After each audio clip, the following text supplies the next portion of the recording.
Maximum 100 জনের ভিতরে যে 3 জন করে ক্রিয়েশন তাদের বাদ দিলাম, বাকি দেখবেন আপনি 80 থেকে 85 জনের এমন একটা ভাবভঙ্গি থাকবে, সে ক্যামেরার সামনে কথা বলতে পারবেন না, বা তার কি বলবে ক্যামেরার সামনে সবকিছু গুলাই ফেলবে। যে আমার ভিডিও ভিউ আসুক বা না আসুক, আমার একটা ভিউ আসুক 10টা ভিউ আসুক, আমি ভিডিও ছাড়বই। হ্যাঁ, আসসালামু আলাইকুম everyone, welcome to my new video. So আমার ভিডিওগুলো যারা দেখেন তাদেরকে অসংখ্য ধন্যবাদ। তো আজকে চলে আসলাম আর কিছু কথা নিয়ে আপনাদের মাঝে। তো কথাগুলো মন দিয়ে শুনবেন অ্যান্ড সবাইকে পুরো ভিডিওটি দেখার অনুরোধ রইল আমার।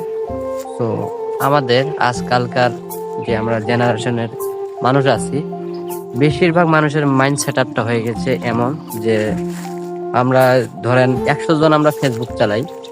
হ্যাঁ, সো সেই 100 জনের ভিতরে মিনিমাম 2 হইতে 3 জন কন্টেন্ট ক্রিয়েশনের যে একটা অনুভূতি থাকে সেটা জাগে। সো 100 জনের ভিতরে দেখা যায় 3 জন অথবা 4 জন কন্টেন্ট ক্রিয়েশন দেখতে চায় যে কেমন এই সিস্টেমটা, কেমন আমি একটু ভিডিও করি, কেমন লাগে, আমি কেমন সাপোর্ট পাচ্ছি সেই 97 জন থেকে। তখন দেখা যায় যে 97 জন ভিডিও দেখতেছে, 3 জন ভিডিও ক্রিয়েট করতেছে, 97 জন সেই ভিডিওটা দেখতেছে, কিন্তু সেই ভিডিওতে রিয়াকশন আসতেছে 5টা কি 6টা, মানে 5-6 জন সেই ভিডিওতে লাইক কমেন্ট শেয়ার যে কোনো কিছু করতেছে।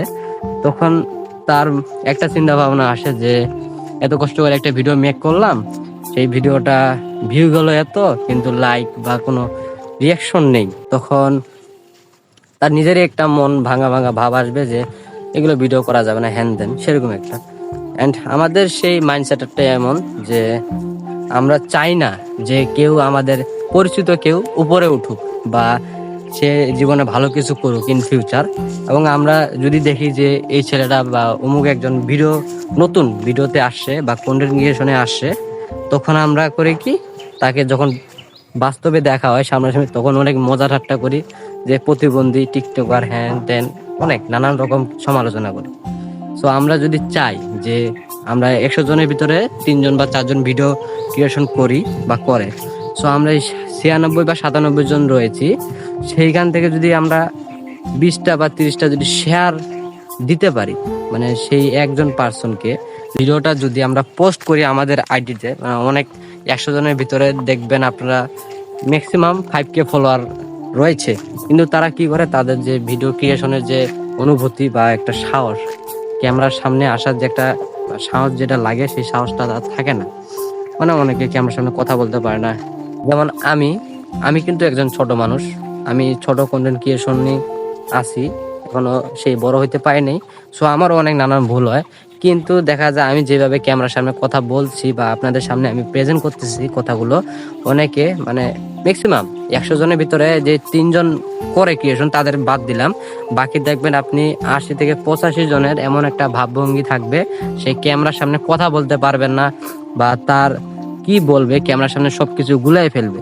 হ্যাঁ, সো এই ক্যামেরার সামনে আসার অনেক পরিশ্রম লাগে, বা প্র্যাকটিসের পরে ক্যামেরার সামনে তার মানে মুখের যে স্পিচটা থাকে সেই স্পিচটা ক্লিয়ার হয়ে যায়, যেটা আমার অলরেডি হচ্ছে।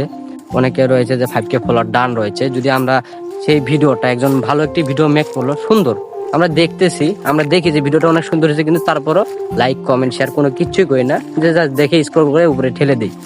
সো আমরা যদি পারি যে সেই ভিডিওটা তো ভালো হয়েছে, যে আমার ফ্রেন্ডগুলো অনেকে দেখুক, সো আমরা যদি চাই যে ভিডিওটা একটা কমেন্ট করি বা লাইক দেওয়ার পরে ভিডিওটা আমরা শেয়ার করে দিলাম, তো এরকম যদি হয়, তো তার কারণে যে ভিডিওটা মেক করেছে তারও যে পরিশ্রমটা লাগতেছে এখানে, সেই পরিশ্রমটা কিন্তু বৃথা যাচ্ছে না।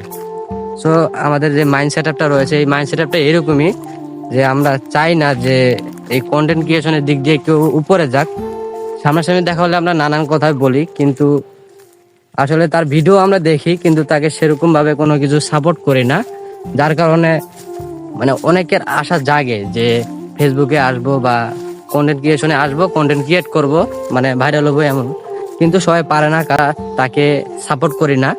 এই জন্যই অনেকের আশা থাকে যে ফেসবুকে যাই, কিন্তু এইভাবে তা অনেকে আবার নিরাশ হয়ে ফেসবুক থেকে বা কন্টেন্ট ক্রিয়েশনের জগৎ থেকে চলে যায়।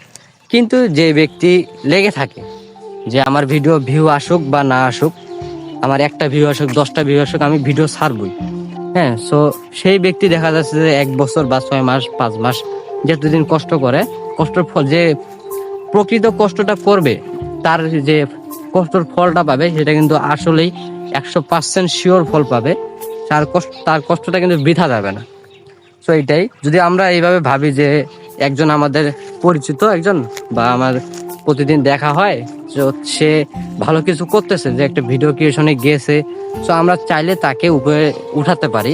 সেটা আমাদের কাছেই মানে যে বাকি রয়েছে শতকরা দিক দিয়ে 90 জন 97 জন, তারা যদি চায় একটা ওই সেই একজন পার্সনকে উপরে তোলা সম্ভব। অ্যান্ড আপনারা যে 97 জন তাকে সাপোর্ট করবেন, সেই 97 জন কিন্তু তার কাছে অল টাইম সাপোর্ট পাবেন। আপনারা তাকে করতেছেন, তাকে উপরে তুললেন, কিন্তু সে যদি ভালো হয়ে থাকে, সে যদি বুঝে যে আমাকে এরা সবসময় সাপোর্ট করে, তখন দেখবেন আপনারাও তার কাছ থেকে অনেক সাপোর্ট পাবেন বা অনেক অনেক ভালোবাসা পাবেন। আমার এই কথাটাই আজকে বোঝানোর জন্য সেই আজকে এই ভিডিওতে আসা বা ভিডিওটি মেক করা। ভিডিও লেন্থে যে কোনো একটি অংশ যদি ভালো লেগে থাকে, তাহলে আপনারা অবশ্যই আমার এই ভিডিওটি অন্তত আপনারা শেয়ার করবেন। সো আজকে আর বেশি কিছু বলবো না। আসসালামু আলাইকুম সবাইকে, ধন্যবাদ।